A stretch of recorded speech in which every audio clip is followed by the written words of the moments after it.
మరి ముందు ముందు ఉండాలని మనస్ఫూర్తిగా కోరుకుంటూ దయాన్ని మాట్లాడాల్సిందిగా కోరుతున్నాను. అందరికి కూడా నమస్కారాలు. జై తెలంగాణ. అందరు చేయలేమని దయచేసి జై తెలంగాణ, జై తెలంగాణ. కేసీఆర్ గారి నాయకత్వం, కేటీ రామారావు గారి నాయకత్వం, ఎర్రబెల్లి గారి నాయకత్వం. జై తెలంగాణ. చాలా సంతోషం. ఇంత పెద్ద ఎత్తున మీటింగ్ పెట్టిన కార్యకర్తలందరికీ కూడా, ఆర్గనైజ్ చేసిన కార్యకర్తలకు నాయకులకు అందరికి కూడా చేతులెత్తి మొక్కుతున్నా. గట్టిగా చప్పట్లు కొట్టండి. పెద్ద ఎత్తున వచ్చారు మహిళలు. ఈ కార్యక్రమాన్ని అధ్యక్షత వహించిన మీ గన్పూర్ ముద్దుబిడ్డ, మా తమ్ముడు, ఉద్యమకారుడు డాక్టర్ రాజయ్య గారికి గట్టిగా చప్పట్లు కొట్టి అభినందించాలి. ఈ కార్యక్రమానికి గన్పూర్ వాస్తవ్యుడు పల్లా రాజశేఖరరెడ్డి గారు గట్టిగా చప్పట్లు కొట్టుండే. ఏమన్నంటే నా గన్పూరు గన్పూరు గన్పూరు గన్పూర్ అంటాడు. మరి పోచంపల్లి శ్రీనివాసరెడ్డి గారి గురించి మీకు తెలుసు. ఆయనే గన్పూర్ నియోజకవర్గమే దత్తత తీసుకున్నాడు. గట్టిగా చప్పట్లు కొట్టాలి. నా దగ్గర మిషన్లు ఇవ్వంటే నాకు ఇయ్యలే. రంగనాథ్ పెళ్లికి ఇచ్చిండు, లింగాల గన్పూర్కి ఇచ్చిండు. ఇక ఇప్పుడు అంటాడు గల్పూర్ మొత్తం ఇస్తా అంటాడు. డబ్బులన్నీ కూడా ఆయన ఎమ్మెల్సీ 2 ఏళ్ళ దాకా ఉంటాడు. ఉంటారా? మీ శ్రీయర్ కంటే ఎక్కువ పలుకుబడి ఆయనకే ఉన్నది. రేపు ఎమ్మెల్సీలా మీ కళ్యాణ లక్ష్మి మీద సంతకం పెట్టవచ్చు, సీఎం రిలీఫ్ మీద సంతకం పెట్టవచ్చు. మీ వార్డులో ఏ కష్టం వచ్చినా ఎమ్మెల్సీ ఫండ్స్ ఉంటే ఆయన మిషన్లు కూడా ఇస్తానని మీకు మాట ఇచ్చాడు. గన్పూర్ ఇన్ఛార్జిగా ఉన్నాడు. గట్టిగా పోచంపల్లి శ్రీనివాసరెడ్డి గారు చప్పట్లు కొట్టి అభినందించాలి. వేదిక మీద పట్టణ అధ్యక్షుడు కానీ, ముఖ్య నాయకులు చాలామంది ఉన్నాడు. సంపత్ కానీ, వాసు కానీ, గాంధీ నాయక్ కానీ, ఇంకా చాలామంది జడ్పీటీసీలు, మాజీ సర్పంచులు అందరు కూడా ఉన్నారు. నేను అందరికీ ఎక్స్ మార్కెట్ చైర్మన్ అందరికి కూడా, కిందున్న నాయకులకు, పత్రికా మీడియా మిత్రులకు కూడా కొంత వాస్తవాలు రాయండి. నాయన రాస్తారు కదా, సీఎం నుంచి కొట్టాలి. పొగుడుకుంటూ రాస్తారు కొంతమంది. ఎట్లా పొగడబుద్ధి అవుతుంది? ఆయన ఏం చేసిండయ్యా? ఏం చేసిండు చెప్పు? ఏది అధికారం వస్తే అలా రైలు ఉరుకుతాడా? ఉరకడా? అంటే ఇక మళ్ళీ అంటాడు. దయచేసి మనం అందరం కూడా ఆలోచించాలి. తెలుగుదేశంలో మంత్రి పదవి దొబ్బిండు, 10 ఏళ్ళు వెళ్ళిండు, మళ్ళా దిగిపోతాడు. ఎలా కురికొచ్చిండు? టీఆర్ఎస్లోకి వచ్చి, టీఆర్ఎస్ నుంచి గవర్నమెంట్ పోతాడు, మళ్ళీ ఎలా కురికిండు? సిగ్గున్నదా? ఉపన్యాసిస్తాడు జోర్దారు. నేను ఒక్కటే అంటున్నా, నీకు దమ్ము ధైర్యం ఉంటే నేను కాంగ్రెస్ పార్టీలో ఉన్నా మీరు చెయ్యి గుర్తు కోటేయమని అనువను అంటాడా? ప్రెస్ మీడియా వాళ్ళు కూడా రాసుకోవాలి. ఇది దమ్ముంటే అనువను, అది అనడు. అది ద్రోహం కాదా?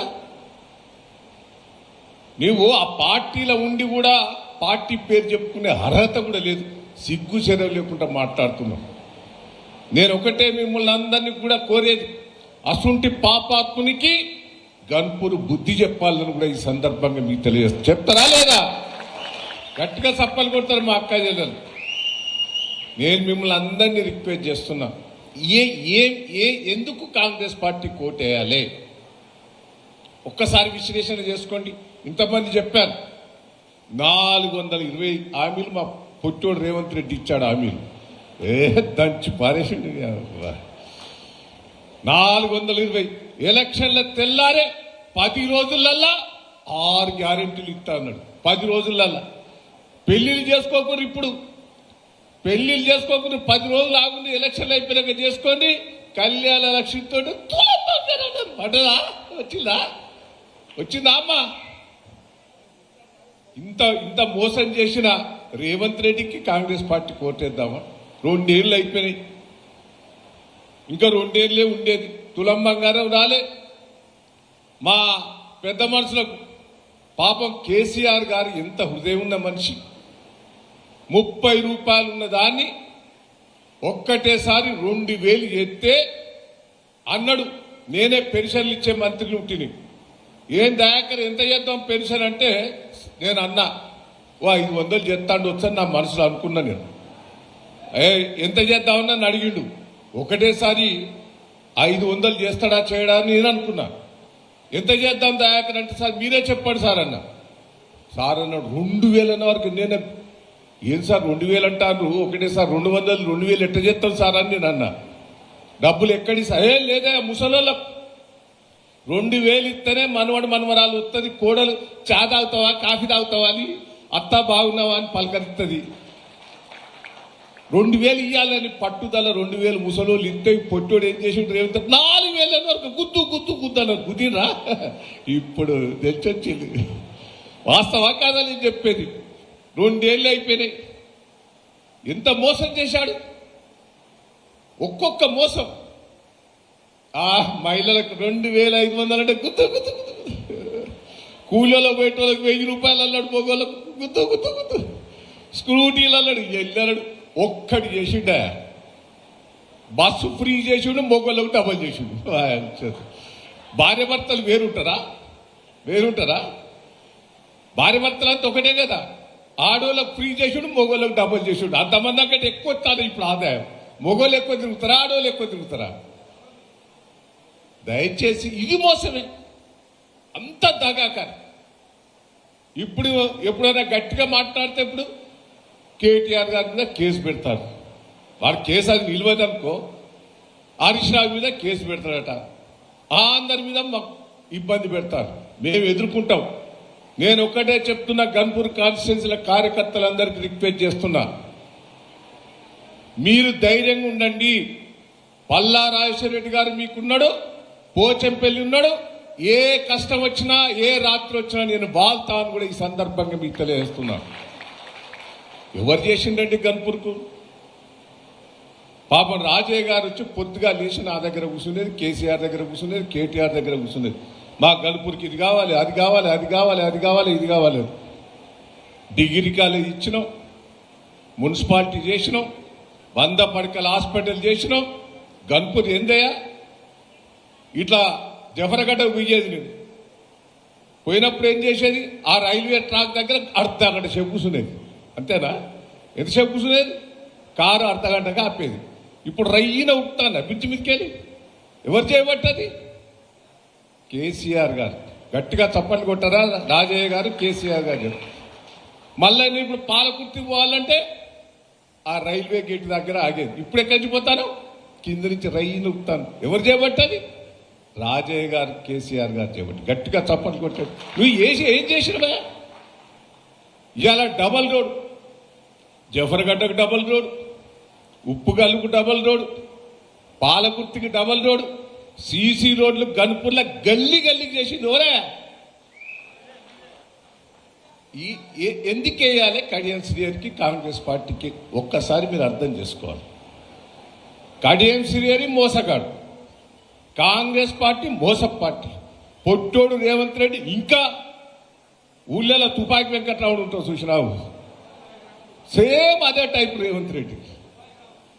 ఇసుంటోలో కోటేద్దామా? కేసీఆర్ గారు ఎప్పుడైనా ఎన్నికల మేనిఫెస్టోలో హామీ ఇచ్చిండా? ఏదన్నా ఒక్కటి హామీ ఇయ్యలే. పెన్షన్లు పెంచుతా అని హామీ ఇయ్యలే. రైతు బంధు రైతులకు ఇస్తానని మాట ఇయ్యలే. రైతుకు పెట్టుబడి ఇస్తానని మాట ఇయ్యలే. కళ్యాణ లక్ష్మి ఇస్తానని మాట ఇయ్యలే. ఏది మాట ఇయ్యకున్నా ప్రజలకు ఏది అవసరమో అది గుండెల్లో పెట్టుకొని చేసిన మహానుభావుడు కేసీఆర్ గారు. ఎవరే రైతుకు పెట్టుబడి ఇచ్చింది? మీరందరూ కూడా విశ్లేషణ చేసుకోవాలి. రైతుకు పెట్టుబడి ఇచ్చిన మహానుభావుడు దేశంలో ఏకైక నాయకుడు కేసీఆర్ గారు. అది గుర్తుపెట్టుకోండి. వీడు రైతు బంధు 3 సార్లు ఎక్కొట్టిండా?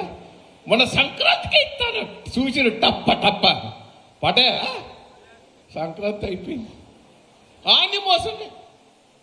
బోనస్ అన్నాడు, అది 2 సార్లు ఎగ్గొట్టిండు. ఇక బోనస్ అయితే దొడ్డోడ్లకిత్తా, కందులకిత్తా, మక్కలకిత్తా, పెసర్లకిత్తా అన్నాడు. ఆఖరి సన్న ఓట్లు అన్నాడు, అది 2 సార్లు ఎగ్గొట్టిండు. కేసీఆర్ ఉన్నప్పుడు టకా టకా టకా టకా రైతు బంధు పడేది. ఇవన్నీ వాస్తవాలు. వాడు ఎలక్షన్ల కోసమే రేవంత్ రెడ్డి గారు నాటకం ఆడతాడు. ఇప్పుడు మహిళల కోసం ఒకటి నాటకం ఆడిండు, చీరలు. ఏమన్నా ఎప్పుడన్నా బతుకమ్మకో దానికో దీనికో మనం చీరలు ఇచ్చేది, అందరికి ఇస్తాం చీరలు, ప్రతి ఒక్కరికి ఇచ్చేది. ఇంట్లో ఆడవాళ్ళు ఎంతమంది ఉంటే అంతమందికి చీరలు ఇచ్చేది. ఈ చీరల మీద కూడా ఎంత మోసం చేస్తాడు ఎరికేనా? ఈ చీరలు అందరికి ఇస్తలేడు, ఆ గ్రూపులు ఉన్న వాళ్ళకే ఇస్తాను, అంతేనా నేను చెప్పేది? గ్రూప్ వాళ్ళకే ఇస్తాడు. ఆ గ్రూపులో ఇచ్చేటివి కూడా అప్పే. ఒక్కొక్క చీరకు 1200 రూపాయలు అప్పు. ఇది నేను ఛాలెంజ్ చేసిన. ఎవడన్నా చీర ఇచ్చేటప్పుడు పేరు రాసుకొని సంతకం పెట్టుకోవాలి. ఇప్పుడు చీర ఇచ్చేటప్పుడు ఏం చేస్తాడు? ఇది అంటాడా, ఫోటో అంటాడా, ఐడి కార్డు అంటాడా? అంటే ఏంటంటే బ్యాంకు పోతే ఏం చేస్తావు? ఇవన్నీ పెట్టుకుంటావా లేదా? ఇది నీ పేరు మీద 1200 రూపాయలు అప్పు. ఓ నెల రోజుల తర్వాత నోటీస్ వస్తుంది, బిడ్డ 1200 కట్టవది. ఆ చీర ఖరీదు 300. 300 రేవంత్ రెడ్డికి లంచమట, 300 ఆఫీసర్లకు లంచమట. ఇదంతా బోకస్, మన ఓట్ల కోసమే చీరలు. దయచేసి మోసం చేసే ఈ కాంగ్రెస్ పార్టీకి ఓటేయద్దు. నేను గన్పూర్ కార్యకర్తలందరూ రిక్వెస్ట్ చేస్తున్నా. కడియం శ్రీయర్ అంటాడు, ఎంత మోసకారండి. గన్పూర్ రిజర్వాయర్ కట్టింది ఎవరు? ఈడ నీళ్లు తెచ్చింది ఎవరు? మీకు ఒకటే చెప్తున్నా, చేతులెత్తి మొక్కుతున్నా, నేను ఛాలెంజ్ చేస్తున్నా. కేసీఆర్ దయ వల్లనే గన్పూర్కు నీళ్లు వచ్చినాయని కూడా మనం గుర్తుపెట్టుకోవాలి. ఈ మోసకారి కడియం శ్రీయర్ చరిత్ర ఇప్పుడు చెప్పలేం. మా రాజన్న అంటాడు, నీ మున్సిపాలిటీ ఎన్నికలలో మీటింగ్ పెట్టి అప్పుడు నీ చరిత్ర అంతా చెప్తా బిడ్డ, నీ చరిత్ర, నీ పుట్టు పూర్వతాలు చెప్తా, మొత్తం నా దగ్గర ఉన్నది. తొందరపడక, ఇప్పుడే చెప్పా. ఇప్పుడు చాలా మంది చెప్పిండు, పల్లన్న చెప్పిండు, సీనన్న చెప్పిండు, రాజయ్య గారు చెప్పిండు. నేను ఎలక్షన్లు అప్పుడు చెప్తా. ప్రెస్ వాళ్ళు కూడా దయచేసి వినాలి. మీరు అసలు మూర్ఖునికి సపోర్ట్ చేయకుండా, అసలు పాపాత్మకు చేయకుండా. నేను 7 సార్లు గెలిచిన. నన్ను మొన్న అంటాడు, ఏ దయాకరా ఓడిపోయినాను. బిడ్డ నువ్వు ఎన్నిసార్లు ఓడిపోయలేవు బిడ్డ, నువ్వు ఓడిపోయేది ఒక్కసారి. ఏదో 7 సార్లు గెలిచే వరకే జనం కూడా కొత్త వస్తేమన్నా చేస్తామని ఆశతో చేసి ఇప్పుడు తిట్టుకుంటాలేరా? మీ చుట్టాలే ఉంటారు అంత పాలకుర్తి సైడ్. మొత్తం సర్పంచులన్నీ టీఆర్ఎస్ బీఆర్ఎస్ సర్పంచ్ గెలిచినాయి. నేను ఒక్కటే మీకు రిక్వెస్ట్ చేస్తున్నా, గన్పూర్ టౌన్ డెవలప్మెంట్ చేశాం. కేసీఆర్ గారు పనులు చేశాడు, డాక్టర్ రాజయ్య గారు పనిచేశారు. రేపు ఏ కష్టం వచ్చినా పల్లా రాజశేఖర గారు ఉన్నారు, పోచంపల్లి గారు ఉన్నారు, మీ వెనుక దయన్న ఉన్నాడని కూడా ఈ సందర్భంగా మీకు తెలియజేస్తున్నా. నేను కార్యకర్తలందరికీ రిక్వెస్ట్ చేస్తున్నా. ఇప్పుడు కష్టపడ్డ కార్యకర్తలందరి పేర్లు రాసుకుంటాం సీనన్న. మళ్ళా తర్వాత అందరూ ఊరుకొస్తారు, ఏ వాడి పెత్తనం చెప్తాడు వచ్చినోడు. ఇప్పుడు కష్టకాలంలో మన ఎంబడి ఎవడున్నాడో అసలైన కార్యకర్త వాళ్ళే అని కూడా ఈ సందర్భంగా మీకు తెలియజేస్తున్నా. వాళ్ళని కాపాడుకునే బాధ్యత మాది. మీరు అధైర్య పడకుండ్రి. ఒక్కొక్క వార్డు నేను కూడా రివ్యూ చేస్తాను.